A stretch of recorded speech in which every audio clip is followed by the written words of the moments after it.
입니다. 하나님은 아멘.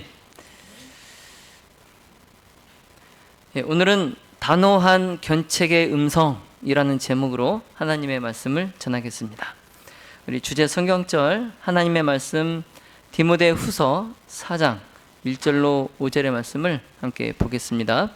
디모데후서 4장 1절로 5절입니다.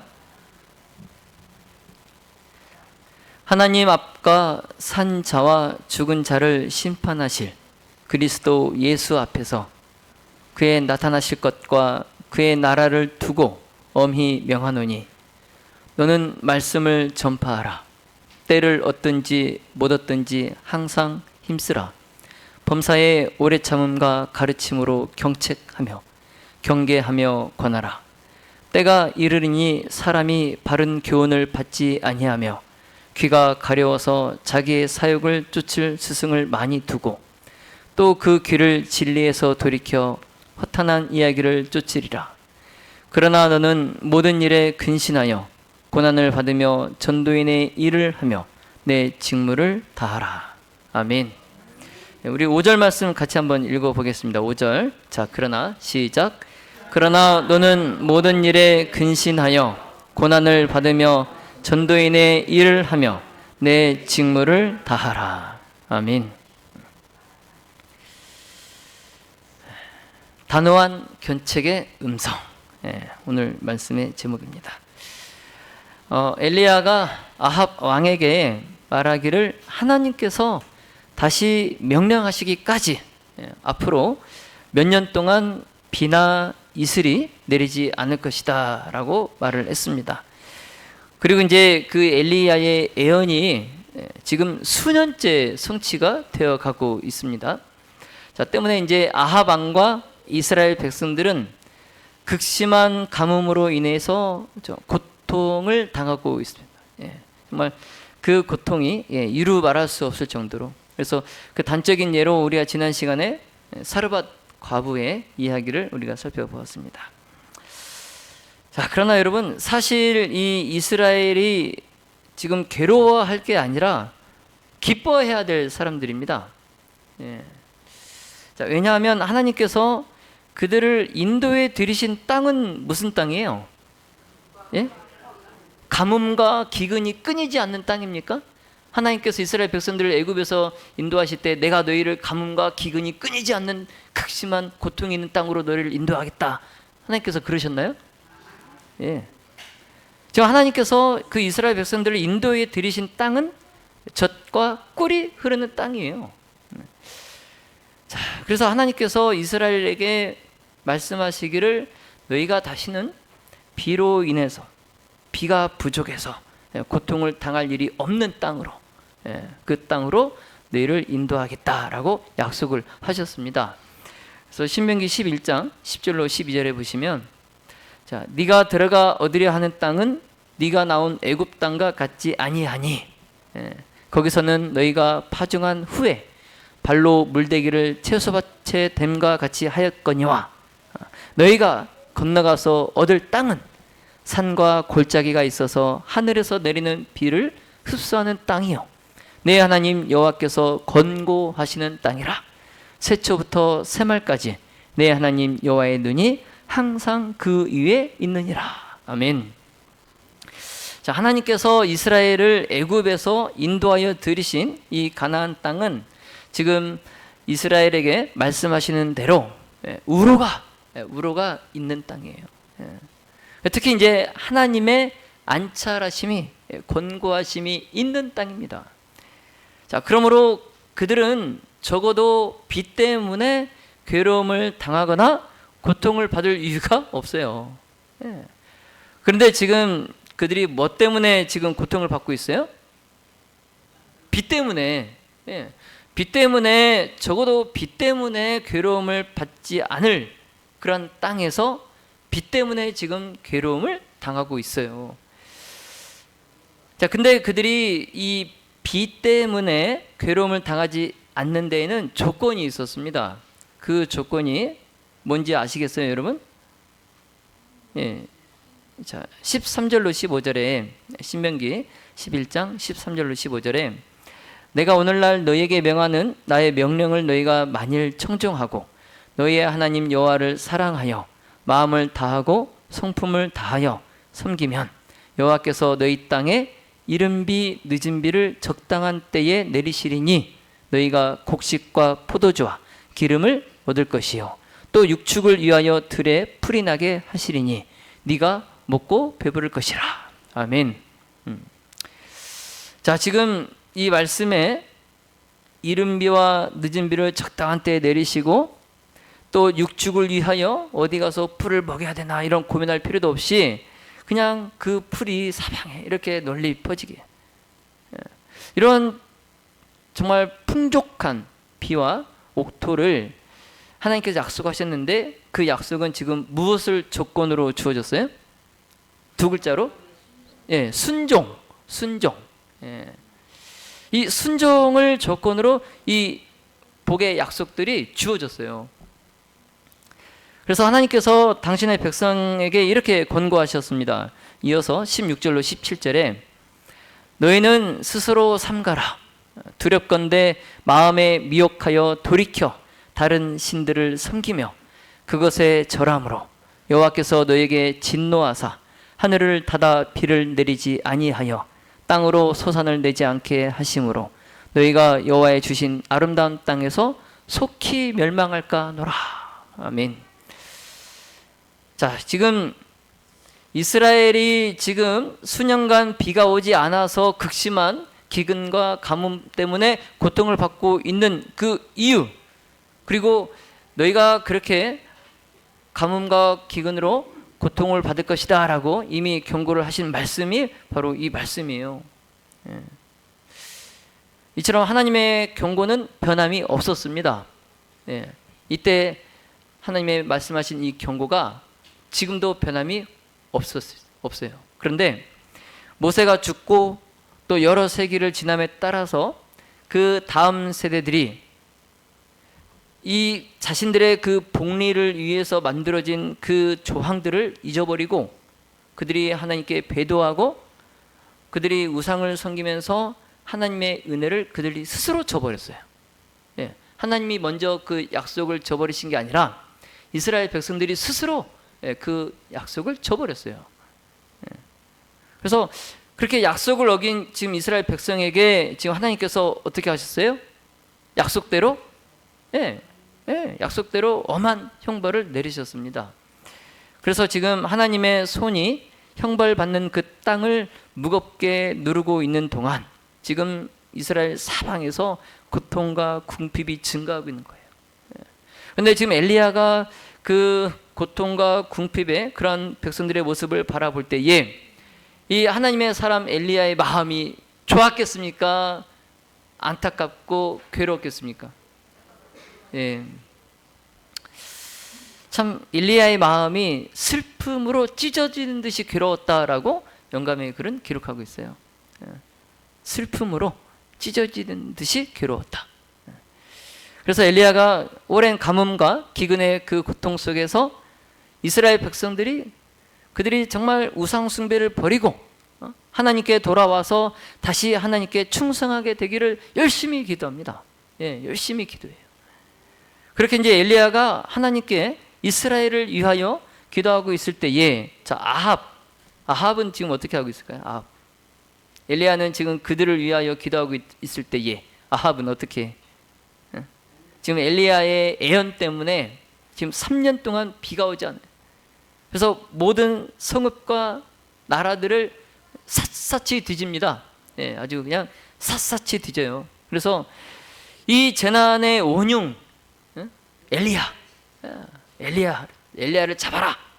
엘리야를 찾아라. 그래서 또 이제 이세벨과 또 그 바알을 섬기는 선지자들도 지금 이 엘리야 때문에 지금 이 땅에 이 고통이 이르렀다. 이제 앙심을 품고 지금 엘리야를 찾고 있어요. 아주 그냥 아합과 이세벨과 또 그 선지자들이 엘리야를 찾기 위해서 그냥 혈안이 되어 있습니다. 그런데 엘리야를 찾아요, 못 찾아요? 못 찾아요. 비는 여전히 오지 않고 있어요. 비는 여전히 오지 않고 있어요. 그래서 이제 가뭄 속에 많은 이제 날들이 지나고 이제 3년째 되던 해에 이제 하나님의 말씀이 엘리야에게 임하셨습니다. 그래서 엘리야는 하나님의 명령에 순종하여서 아합이 있는 사마리아로 가요. 사마리아로. 근데 바로 그 시간에 아합은 국내 대신 이 오바댜에게 그 왕실에 있는 그 굶주린 양떼와 소떼를 위해서 그 짐승들을 먹일 꼴이 혹시 또 어디 남아 있는 데가 있나 이제 꼴을 찾아서 물샘과 시내를 찾아보던 중이었어요. 근데 이제 여러분 오바댜는 이 이스라엘의 이 배도의 기간에도 하나님께 충성하였던 사람입니다. 지금 오바댜는 지금 누구 아래에 있어요? 아합 아래에 있어요. 그런데 이 오바댜는 어려서부터 하나님을 그가 경외하였습니다. 특히 이제 이세벨이 하나님의 선지자들을 다 죽일 때에 이 오바댜가 어떻게 했어요?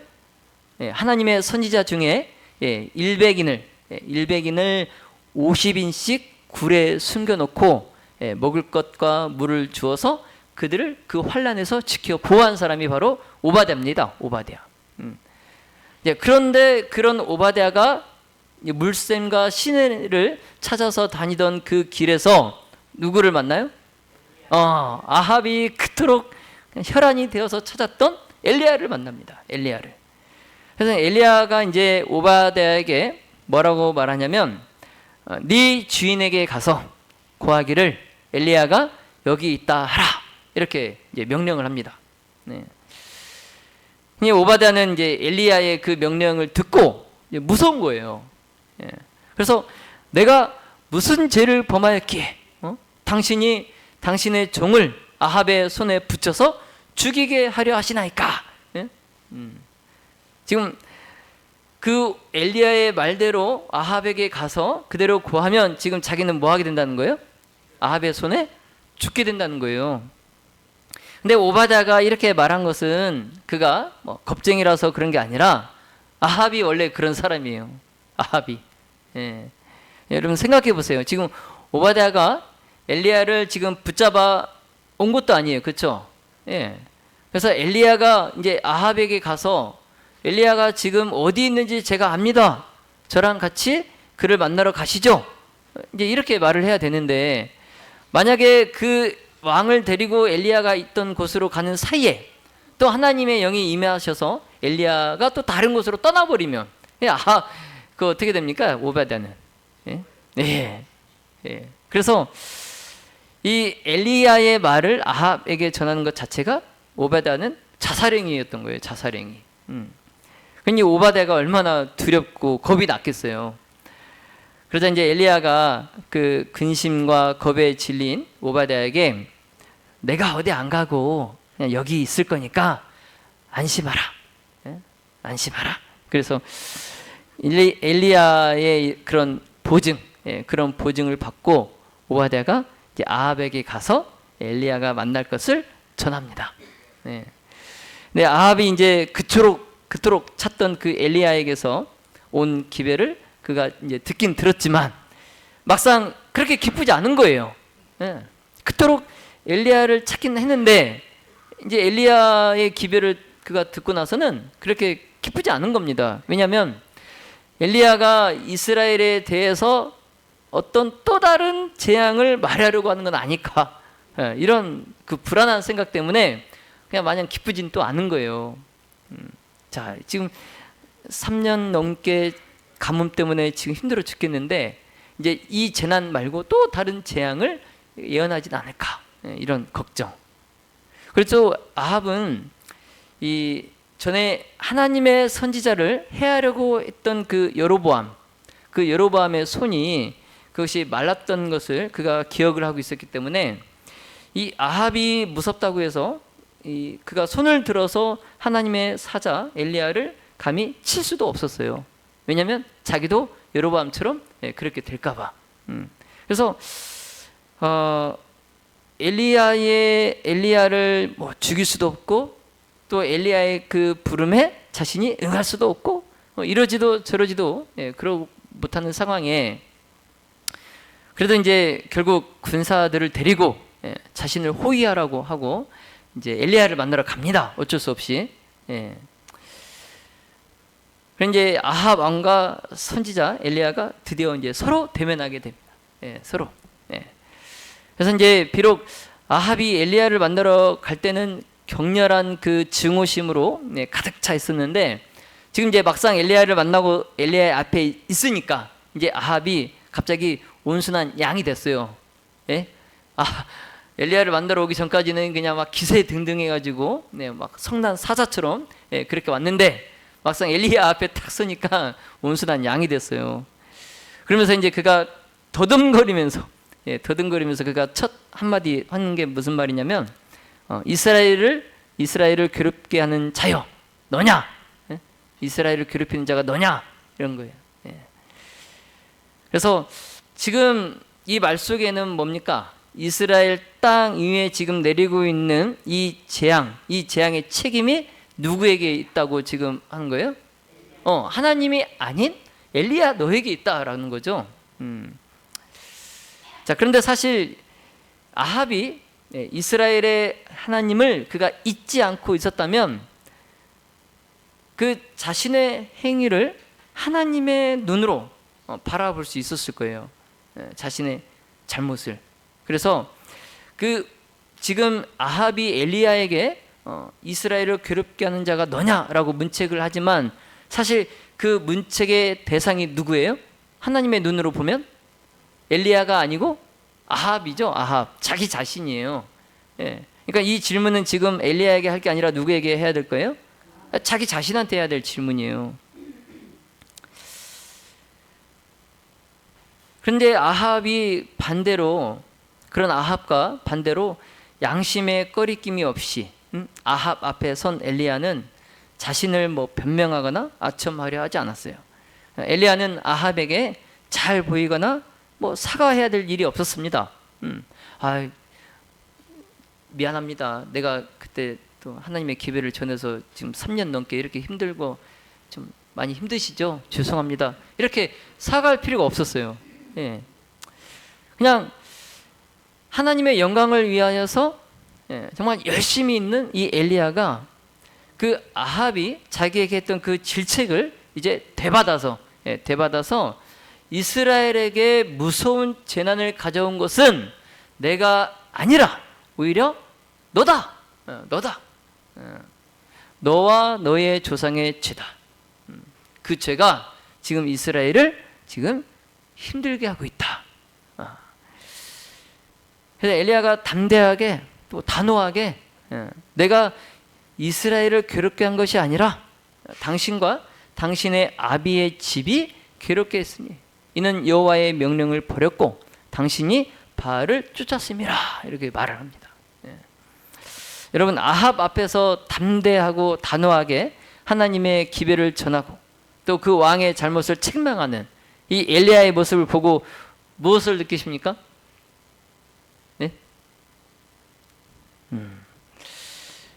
자, 오늘날 우리나라의 이 전현직 대통령의 외교를 보고 이 국민들의 평가와 반응은 매섭습니다. 그래서 옛날엔 평론가가 있어서 이제 대통령이나 어떤 정치인들에 대해서 이제 평론하고 그랬었는데, 그걸 이제 우린 듣기만 했죠, 뉴스로. 근데 지금은 국민 하나하나가 다 평론가예요. 다 정치 전문가입니다. 그런데 해외 순방을 하든지 어느 나라와 외교를 하고 나면은 이 국민들의 평가가 굉장히 매서워요.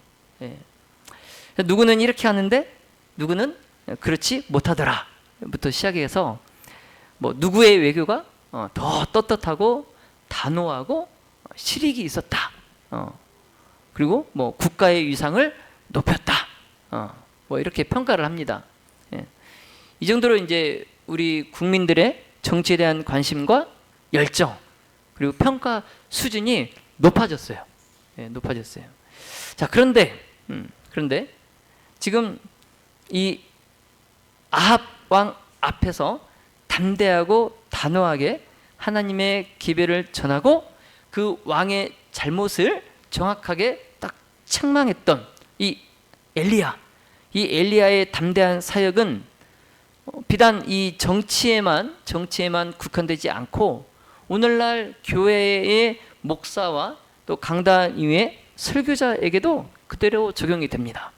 엘리야의 사역이. 자, 선지자 왕 140페이지에 이런 말씀이 있어요. 오늘날도 단호한 책망의 음성이 필요하니 이는 통탄할 죄악으로 인하여 백성들이 하나님에게서 떠난 까닭이다. 불신은 신속히 퍼지고 있다. 무수한 사람들이 우리는 이 사람이 우리의 왕됨을 원치 아니하나이다 라고 말한다. 우리는 이 사람이 우리의 왕됨을 원치 아니하나이다. 청중의 마음을 상하게 하지 않으려는 부드러운 설교가 너무나 자주 행해지고 있으며, 지금 청중들이, 지금 교인들이 이렇게 말을 하니까 지금 우리는 이 목사를 원치 않습니다 라고 말을 하니까 지금 이제 목사는 그 교인들의 마음을 상하게 하지 않으려는 부드러운 설교, 이게 너무나 자주 행해지고 있다. 이러한 설교들, 교인들의 마음을 부드럽게 하려는 이러한 설교들은 지속적인 감화를 끼치지 못한다. 나팔은 분명한 소리를 내지 않는다. 사람들은 분명하고 날카로운 진리의 말씀을 듣고도 마음을 찢지 아니한다. 여러분, 지금 상황이 이렇다 보니까 오늘날 교회 강단에서 설교하는 목사들이 하나님의 기회를 전할 때 누구의 눈치를 많이 봅니까? 교인의 눈치를 많이 봅니다. 네. 자, 그런데 영감의 선지자가 이어서 말씀하시기를 목사의 설교를 듣고, 잘 들어보세요. 목사의 설교를 듣고 뭐 그렇게 직설적으로 말할 필요가 있나? 이렇게 말하는 명목상의 그리스도인들이 많이 있다라고 말씀합니다.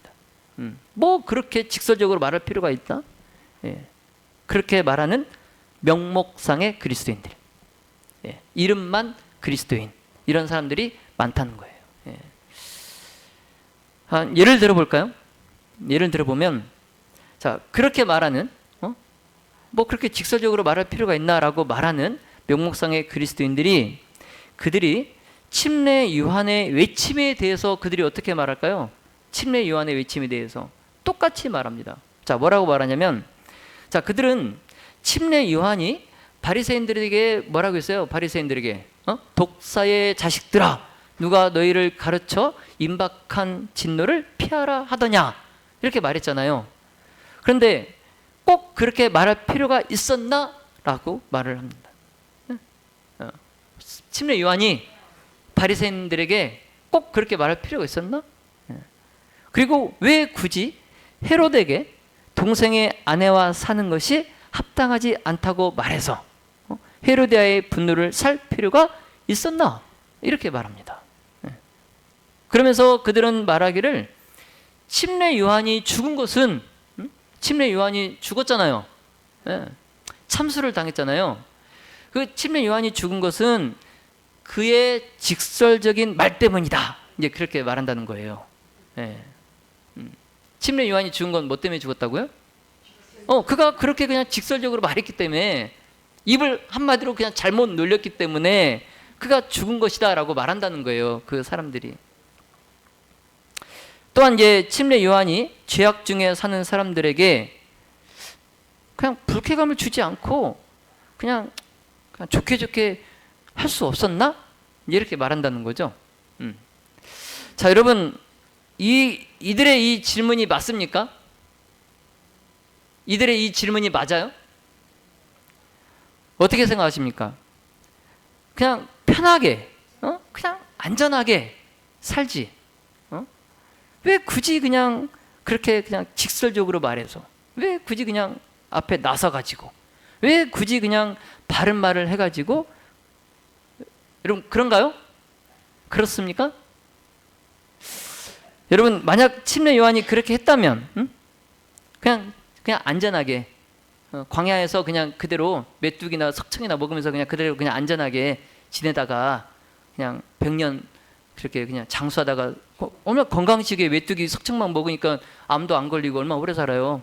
그냥 그렇게 살다가 그냥 늙어서 죽으면 좋았을 걸. 여러분 그렇게 생각하세요? 그러면 예수님보다 그가 좀 오래 더 살았을까요? 예? 예수님보다 좀 더 오래 살았을까요? 그러면 사도 요한이 아니라 침례 요한이 요한계시록을 쓸 수 있었을까요? 참 놀라운 사실은 이런 말을 하는 사람들이 왜 침례 요한이 그렇게 나서서 왜 그렇게 말을 직설적으로 해가지고 이렇게 말을 하는 사람들이 다른 사람이 아니라 하나님의 율법에 대한 충실한 수호자로 서야 할 사람들이 그렇게 말을 한다는 거예요. 예. 영감의 글에 그렇게 기록되어 있어요. 예. 하나님의 율법에 대한 충실한 수호자로 서야 할 사람들이 그렇게 말을 하고 있다는 거예요. 예.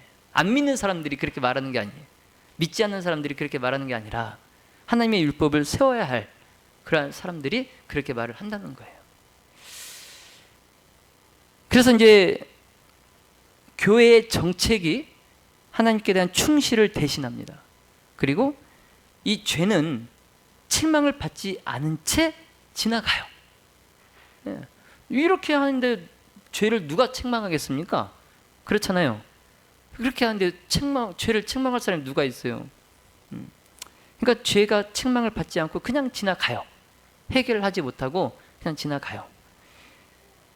참 그럼 과연 언제쯤 충실하고 단호한 견책의 음성이 들릴 것인가? 언제쯤? 참 요즘 어떤 목사들은 교인이 무서워서 강단에서 그냥 교인들이 듣기 좋아하는 설교만 한다고 그래요. 예. 그래서 재림 설교가 이미 사라진 지 오래고 그냥 복음 설교 그냥 그래서 회개를 촉구하는 죄를 깨닫게 하는 그런 설교 그리고 하나님의 곧 임할 심판에 대한 설교 이런 것보다는 그냥 교인들의 축복을 빌어주는 설교 그리고 학교 고등학교 시간에 배웠던 윤리나 도덕 그런 시간에 배울 법한 그런 설교를 강단에서 한다는 거예요. 네. 자 그러다 보니 이제 목사들은 교인에게 인정을 받으려고 하는 그 욕망 본인이 심호하고 있는 섬기고 있는 그 교회의 교인들에게 인정을 받으려고 하는 욕망 그리고 그 자신이 맡고 있는 그 교회의 교인들을 기분 나쁘지 않게 하려고 하는 생각 이런 것들이 이제 아우러져서 진리를 말하지 못하는 죄를 범하고 있다라고 말씀합니다. 예. 그런 것들이 아우러져서 진리를 말하지 못하는 죄를 누가 짓고 있어요? 목사가 진리를 전해야 되는데 그 진리를 전하지 않는 죄를 짓고 있는 거예요. 예. 영감의 글에 보시면 하나님께서 평안을 말씀하시지 않으신 때에 평안하다고 부르짖는 목사들 곧 사람을 기쁘게 하려는 목사들은 하나님 앞에서 저희의 마음을 철저히 낮추고 그들의 불성실과 도덕적 용기의 부족에 대하여 용서를 구해야 할 것입니다. 저에게 맡겨진 기별의 능력을 약화시키는 것은 이웃을 사랑하기 때문이 아니라 저희가 방종과 안위를 사랑하기 때문이다. 이 마지막 말씀이 참 그 골수를 찌르는 말씀 아닌가요? 이웃을 자기는 지금 내가 이웃을 교인을 사랑하기 때문에 내가 이렇게 한다라고 하지만 실은 그것이 뭐예요? 방종과 안위를 사랑하기 때문에 그렇게 하는 거였어요. 예. 여러분 하나님의 참 백성은 하나님을 영화롭게 하고 사람을 구원하는 일을 첫째로 삼는 사람들입니다. 아멘입니까? 아멘. 예. 자 그리고 그러한 정신을 가진 목사들은 하나님을 영화롭게 하고 사람을 영혼을 구원하는 일을 첫째로 삼는 이러한 정신을 가진 목사들은 담대하게 또 단호하게 그들이 말을 했을 때에 그들이 그 말로 인해서 겪게 될 그러한 결과를 회피하기 위해서 진실을 속이거나 침묵하지 않는다는 거예요. 예. 단호하게 담대하게 말을 했을 때에 돌아오는 것은 뭐예요? 좋지는 않겠죠. 돌아오는 게 좋지는 않겠죠. 그러니까 이제 그것을 그냥 회피하려고, 내가 이렇게 세게 말했을 때 돌아오는 것이 좋지 않기 때문에 그것을 회피하기 위해서 그냥 좋은 말만 하는 게 아니라는 거죠. 하나님을 영화롭게 하고 영혼 구원을 첫째로 삼는 목사들은 그렇게 하지 않는다는 거예요. 예. 엘리야처럼 단호한 견책의 음성을 바란다는 겁니다. 교인들이 영적 위험 속에 처해 있을수록, 그럴수록 하나님의 설교자들은 자신을 생각하지 않고 자신의 안위를 생각하지 않고 하나님께서 주신 말씀을 단호하게 전해야 됩니다. 네, 감사합니다. 네. 자, 이제 말씀을 전해야겠습니다. 이스라엘 백성들은 비록 그들이 젖과 꿀이 흐르는 이 약속의 땅에 살고 있으면서도 하나님을 버리고 하나님의 말씀에 순종하지 않고 하나님과의 약속을 지키지 않았기 때문에 3년이 넘는 긴 세월을 비가 내리지 않는 고통 속에 살아야 됐어요. 예. 그런데 여러분, 우리의 삶도 한번 여러분 잘 생각해 보세요. 우리가 정말 진리를 찾아서 제7일 안식일 예수 재림교회에 들어왔는데 이 젖과 꿀이 흐르는 이 진리 안에서, 이 교회 안에서 우리가 고통과 씨름하면서 살아가고 있다면, 이 지금 가나안 땅에서 고통과 씨름하며 살아가는 이 이스라엘 백성들과 다를 게 뭐가 있겠습니까? 내가 지금 이 교회 안에서, 재림교회 안에서 내가 고통으로 즐겁지도 않고 그렇게 살아가고 있다면 뭐예요? 뭐 하지 않았기 때문에 그래요? 이스라엘 백성들처럼 하나님의 말씀에 순종하지 않았기 때문에 그런 거예요. 네. 그래서 우리는 살면서 하나님께 감사할 조건이 너무 많아요. 그런데 감사가 없고 불평, 불만만 있는 사람들은 말씀에 순종하지 않는 자기 자신을 회개해야 됩니다. 네. 왜냐하면 하나님의 은혜의 약속은 순종을 조건으로 주어지기 때문에 그렇습니다. 예. 자, 그리고 이제 모든 목사들은 자신의 직무의 신성함, 그리고 자신의 사업의 거룩함을 깨닫고 엘리야가 나타낸 그 용기를 이 강단에서 교인들 앞에서 보여줘야 됩니다. 예. 왜냐하면 목사들은 하나님이 임명하신 이 사자로서 축복뿐만 아니라 기별과 경고를 단호히 전해야 하는 그런 엄숙한 책임을 그들이 지고 있기 때문에 그렇습니다. 예. 자, 그러므로 목사들은 그리스도를 대신해서 하늘의 기별을 맡은 청직이에요. 청직이. 예. 그래서 이 순종하는 자들을 격려하고 불순종하는 자들을 경고해야 됩니다. 싫든 좋든. 네. 어쩔 수 없어요. 내가 하나님의 말씀을 맡은 청직이기 때문에 그 청직의 역할을 다하기 위해서는 순종하고 있는 교인들에게는 격려하고, 더 순종 잘하도록 격려하고, 또 불순종하고 있는 교인들은 단호하게 경고하고 견책해야 돼요. 어쩔 수 없어요. 자, 따라서 목사들은 정말 이 수많은 그 교인들에게 자신이 이렇게 둘리어 있다는 그 사실을 기억하고 믿음으로 전진해야 됩니다. 네.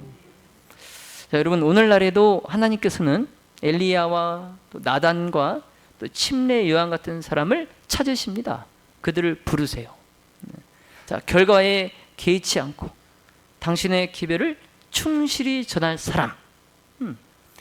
비록 그것이 저희가 가진 모든 것을 희생하도록 요구할지라도 담대히 진리를 말할 사람을 부르십니다. 자, 믿음의 모든 가족 여러분, 자, 하나님께서는 힘과 용기와 모든 감화를 필요로 하는 이 위기 때에 정말 의를 위하여 굳게 서기를 두려워하는 사람들은 쓰실 수 없으십니다. 그런 사람들은 쓰실 수 없어요. 그래서 하나님께서는 악을 대항하여 충실히 싸우고 또 정사와 권세와 정말 이 어둠의 세상 주관자들과 그리고 하늘에 있는 악의 영들을 대적할 그런 자들을 부르십니다. 자, 바라기는 저와 여러분이 하나님의 부르심에 순종함으로 정말 잘할도다 착하고 충성된 종아 내 주인의 즐거움에 참여할지어다라는 이러한 칭찬을 들으시게 되기를 예수님의 이름으로 축원하며 말씀을 마치겠습니다.